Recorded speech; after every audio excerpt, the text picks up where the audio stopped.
Congressman Michael Waltz, Republican out of Florida. Sir, it's come to this. Wow. What is good in what we just heard there about what we can anticipate here in the coming weeks? Nothing, Bill. This is an absolute crisis. And the Biden administration just continues to shrug its shoulders. And I think so many Americans are just asking why. Their basic solution right now is to increase shelter, increase services, and to institute a pilot program where they start interviewing people right there on the border about whether their asylum claim is legitimate. But when you're doing that, all you're doing is greenlighting to the world, come on over, that we have more shelter, we have more assets to process you. And then if we don't, we'll just send you right into the interior. And Bill, I think what's so frustrating is this is imminently solvable.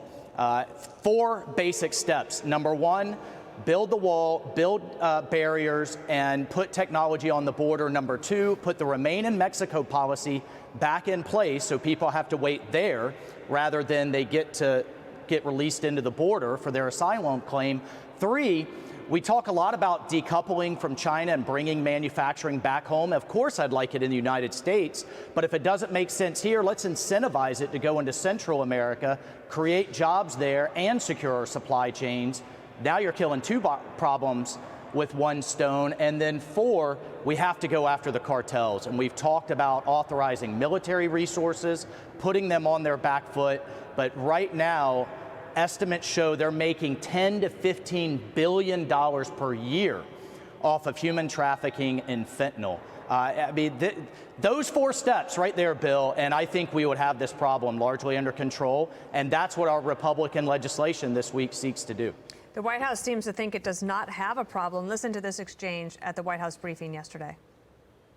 You have laid out all the things that the White House wants to tackle, from the country careening toward a debt limit crisis to the southern border. Why is the president talking about meal vouchers for canceled flights and holding a movie night at the White House with all those things going on? Because he's president, and there are multiple things that the president does, and he can talk about the potential manufacturing crisis that House Republicans have put forth. Have you been a part of a plan to manufacture a crisis? No, we're actually trying to solve this crisis, Dana. And what's so frustrating is, look, the left has shown its hand. This White House is beholden to its base. We saw it in the Democrat primary where every single candidate raised their hand during the debate, basically for open borders and for free services.